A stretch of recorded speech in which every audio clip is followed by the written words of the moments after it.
I thank you, light, for the subtle way your merest touch gives shape to such things I could only learn to love through your delicate instruction. I'm Penny Dunstan. I'm a scientist, an artist. My background is in agronomy and soil and fine art. My favourite things in the world are going for a horse ride and breeding chooks. So my art practice derives from my studies in soil science and an understanding that soil scientists have of the soil being the most important part of the earth that keeps humans and all life alive. Good soils give you good air, they give you good water. So they're a primary resource, and we just don't treat them as a primary resource. All my art derives from trying to explain to people that wonder and that amazingness of that soil has, and to not just to call it dirt, but to understand it as earth.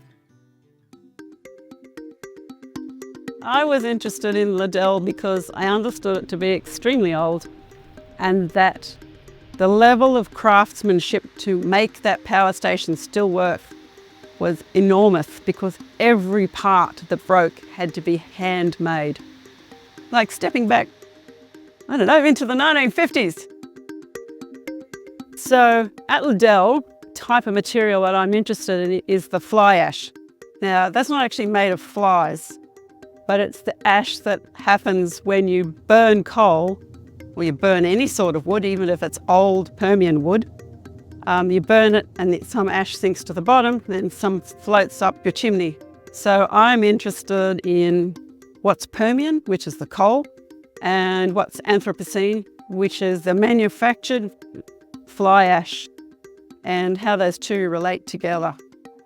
So in my work at Liddell, I'm trying to put the fly ash in a form that makes it beautiful, but perhaps puts it into your living room. Fly ash is quite toxic because it contains the remnants of tons and tons of coal burnt down to a small amount.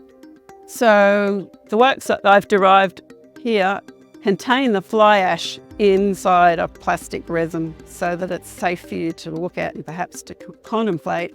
So it's embalmed in resin, basically.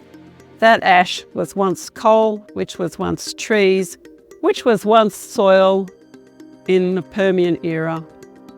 Maybe you can see that this was originally a circle. So in terms of process, I mix the 2-pack resin. I put this down on the table on a nice flat surface, which this isn't at the moment. I pour my resin in there. So the fly ash is in the center resin, and then I pour clear resin around the outside. I add a little bit of coal. You can see how the coal has chased it in and made this lovely iris shape. You find a form. So a form can be anything. This is a good one. And you drape this over that. And eventually it turns into this. And then when it's set, you take it off, peel the plastic off, and you're left with the shape.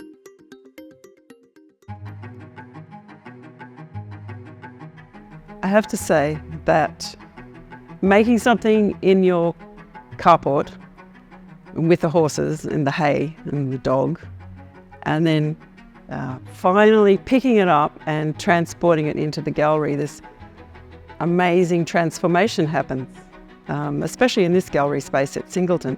It's amazing, and the staff are amazing, and they've just understood the work and lifted it, well, figuratively and literally, and it's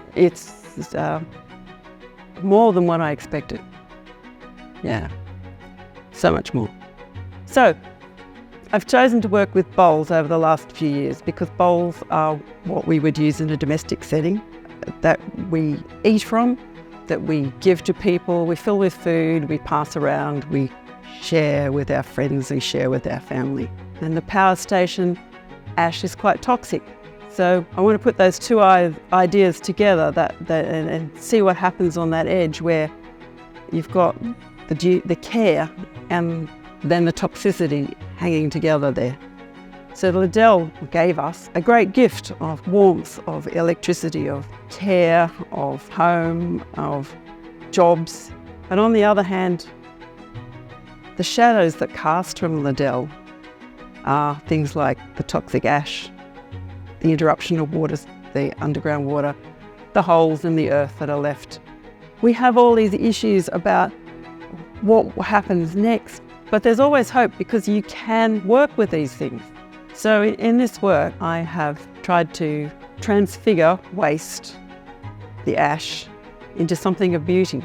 So instead of it just being poison, it has become something to be respected. Ash is country, and country should be respected. In that respect, there lies a hope that we will be able to find a middle way to work with ash, to work with the holes in the ground, to work with the contaminated river, and find a way forward. There's always some hope.